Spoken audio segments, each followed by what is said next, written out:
J'avais un doute sur ce qu'avait demandé le Maroc pour son appel, et ben maintenant j'ai plus de doute. Mais J'espère que vous allez bien, c'est encore moi, Renato le Prince, et bienvenue encore sur ma chaîne YouTube. j'avais un doute sur ce qu'avait demandé le Maroc pour son appel, et ben maintenant j'ai plus de doute. Maître Seydou Diagne, l'avocat qui représente le Sénégal, s'est exprimé, et il a dit la chose suivante. Une chose qui n'est pas connue du grand public, le Maroc a demandé 4 choses en première instance et en appel. Constater que le Sénégal s'est retiré, constater la victoire 3-0 sur tapis vert, que le titre soit retiré au Sénégal et que les récompenses soient données au Maroc. Et apparemment, c'est marqué juste là, les deux dernières demandes ont été rejetées dans le dispositif qui a été notifié. Il n'y a donc à ce jour aucune décision du jury d'appel qui ordonne de restituer les médailles et le trophée. Là, c'est pas un média, c'est pas Romain Molina, c'est l'avocat qui s'est exprimé. On va essayer d'être honnête pour ne pas s'attirer les foudres des Marocains. Mais du coup, quel est l'intérêt de ne pas avoir retiré le titre du Sénégal pour ensuite déclarer la défaite sur tapis vert? Ce serait comme dire, vous avez perdu le match, mais vous pouvez garder la coupe. La coupe et tout ce qui va avec. Encore une fois, c'est louche toute cette histoire à Wajouli. Ok. Mesdames et messieurs, les journalistes et autres observateurs qui avaient bien voulu demander à être accrédités pour participer à cette conférence de presse très importante pour la fédération, mais tout aussi importante pour l'écosystème du football et tous les acteurs qui suivent attentivement la justice sportive jusque dans les facultés de droit. Alors, avec notre équipe internationale d'avocats, suisses, espagnols, français, bien évidemment sénégalais, je suis venu vous dire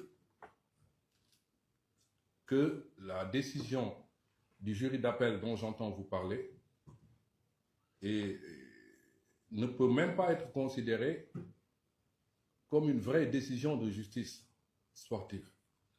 Tellement elle est grossière, tellement elle est absurde, tellement elle est irrationnelle.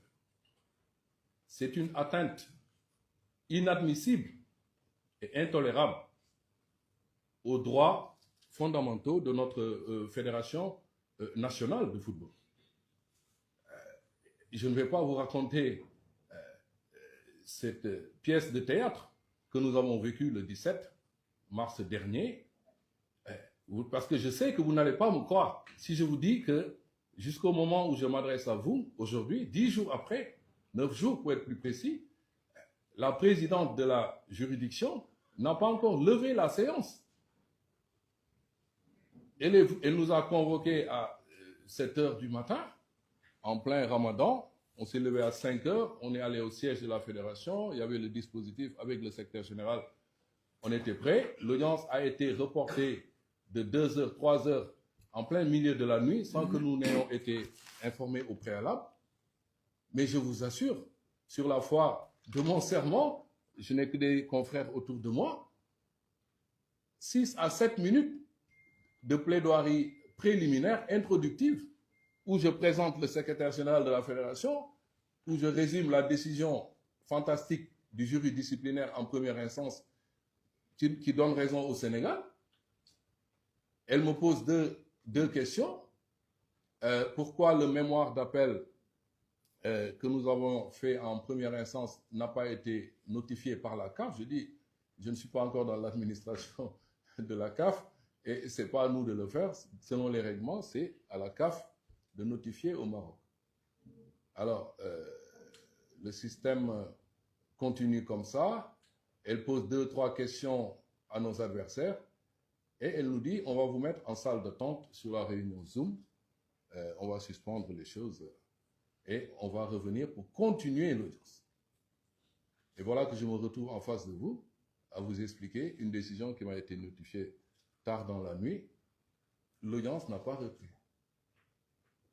Et je ne vais pas jusqu'à vous dire que ce sont les Marocains qui nous ont informés qu'ils sont rentrés chez eux parce que le jury disciplinaire leur a dit sur Zoom qu'en fait l'audience était terminée. Alors, c'était une information tellement incroyable et abracadabrantesque que j'ai demandé au secrétaire général d'aller voir le président de la fédération immédiatement. Parce que je lui ai fait le compte rendu. Il ne m'a pas cru. Il m'a dit non, mais maître, ce n'est pas possible. Ils ont appelé au Caire et le secrétariat du jury disciplinaire leur dit oui, en effet, l'audience est terminée.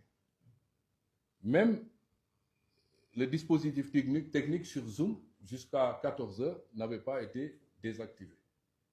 Voilà les circonstances dans lesquelles les droits fondamentaux à un procès contradictoire à être entendus, consacrés et établis par tous les instruments juridiques internationaux de promotion, de protection des droits de l'homme, le pacte international sur les droits civils et politiques, la charte africaine des droits de l'homme et des peuples, la Convention européenne des droits de l'homme, la Cour interaméricaine des droits de l'homme, tout ce qui fait la dignité humaine, la protection des personnes physiques, des personnes morales, avant d'être jugées. Voilà comment les droits de notre fédération ont été violés. C'est pour ça que je dis, c'est plus qu'une décision. Et on se chargera de bien expliquer cela à la juridiction arbitrale qui va trancher cette affaire en dernière analyse. Mais la fédération et à ses droits, c'est un attentat au football. C'est un attentat à la discipline sportive. Parce que remettre en cause l'intangibilité de la décision arbitrale, violer de façon aussi effrontée les lois 5 et 6 du jeu, mais c'est s'attaquer à la discipline. Vous vous rendez compte que ce que le Maroc a fait faire à la CAF, que ce soit par surprise, que ce soit par malice, que ce soit par un autre procédé, si le monde du football le laisse faire, si le TAS laisse faire cette situation, le vainqueur de la prochaine Coupe du Monde de football pourrait se décider également dans les cabinets d'avocats parisiens, américains, africains. Et c'est plus la peine de faire les académies de football, former de grands avocats pour avoir des étoiles sur vos maillots. C'est ça le sens de la décision. Et voilà pourquoi je pense que la fédération a été très inspirée de faire confiance à des avocats plus expérimentés, prestigieux, qui sont autour de nous, qui ont déjà fait leur preuve partout dans le monde, dans d'autres pays. J'avais un doute sur ce qu'avait demandé le Maroc pour son appel, et ben maintenant j'ai plus de doute. Maître Seydou Diagne, l'avocat qui représente le Sénégal, s'est exprimé, et il a dit la chose suivante. Une chose qui n'est pas connue du grand public, le Maroc a demandé 4 choses en première instance et en appel. Constater que le Sénégal s'est retiré, constater la victoire 3-0 sur tapis vert, que le titre soit retiré au Sénégal et que les récompenses soient données au Maroc. Et apparemment, c'est marqué juste là, les 2 dernières demandes ont été rejetées dans le dispositif qui a été notifié. Il n'y a donc à ce jour aucune décision du jury d'appel qui ordonne de restituer les médailles et le trophée. Là, c'est pas un média, c'est pas Romain Molina, c'est l'avocat qui s'est exprimé. On va essayer d'être honnête pour ne pas s'attirer les foudres des Marocains.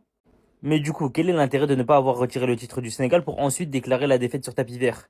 Ce serait comme dire, vous avez perdu le match, mais vous pouvez garder la coupe. La coupe et tout ce qui va avec.